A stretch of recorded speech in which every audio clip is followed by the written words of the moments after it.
Peter Newbold's the GM of PGG Wrightson Real Estate. An interesting slot monthly on this show is his look at the rural market. And I'll tell you what, Peter, things are heating up a wee bit. Good news for the real estate industry, especially, I guess, if you're a seller at the moment.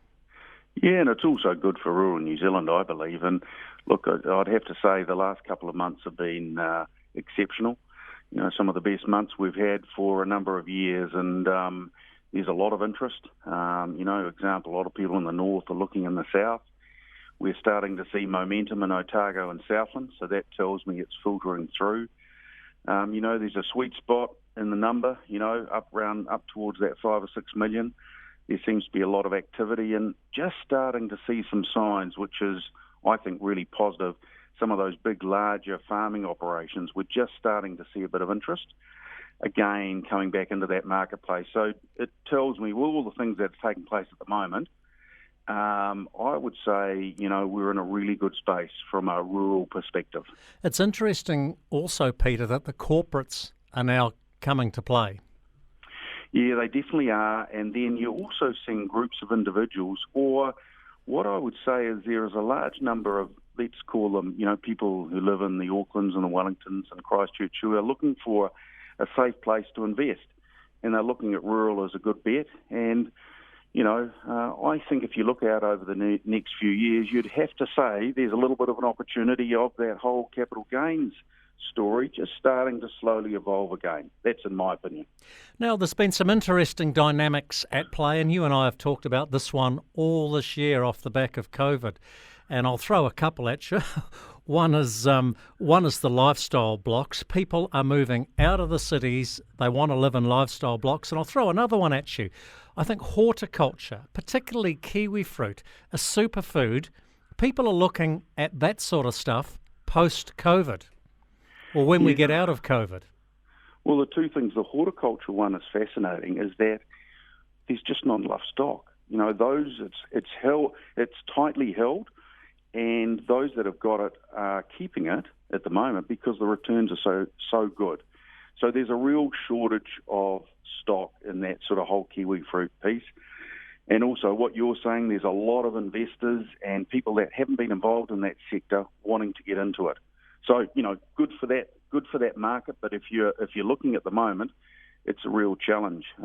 Lifestyle, that's fascinating. We're back to the sort of halcyon days of 6 or 7 years ago, and we're seeing still strong interest. And I guess what you're looking at is people are selling up in the metropolitan and then coming to provincial New Zealand and getting their piece of paradise, and along the way are probably reducing a bit of debt or investing in other things along the way. So, yeah, that area is, again, I don't think it's going to slow down, and it's probably good for the provinces. Peter, the backbone of New Zealand agriculture traditionally was sort of sheep and beef farming. Obviously, dairy's been a big mover in the past 2 or 3 decades, but there's still strong demand for sheep and beef units, despite some dark clouds hanging over, say, the sheep industry with the wool market at the moment. Yeah, and it's right. And it'd be fair to say that we list a good sheep and beef property, or for that matter, a reasonable sized grazing block. There is a lot of interest. And I think what we're seeing now versus, say, a year ago is that the purchases or the potential purchases coming in are genuine, and there's more of them, and we're seeing them coming from not just regional, but we're seeing inter-island, or from, let's say, business people wanting to get into that marketplace. So, yeah, it's highly sought after, and there's a lot of interest. Hey, let's just finish with our PGG Wrightson property of the week, and this is a beauty. This is top-class hill country in the Manawatu region. In fact, it's Kimbolton, which was the hometown, if you want, or home region of my great old friend who had the great pleasure of going on a couple of farming and footy tours with him, Sam Strawn, the late great Sam Strawn, All Black locked the scrum with Pine Tree Meads. He was a great farmer, huge farming interests in the Kimbolton region, and I'm just only looking at the picture on the website. I want to move there now.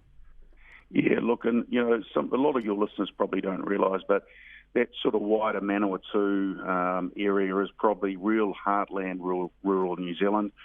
good country, and for example, that property up north of Kimbolton, 1,500 acres, quality place, good size, and just in a wonderful part of the world up there. And I don't know when you were up there last, but good people, great farming operations, and centre hub is fielding, of course. So Wayne Brooks up there is looking after that, and again, I was speaking to him this morning, and he's got a lot of interest in it. So really good.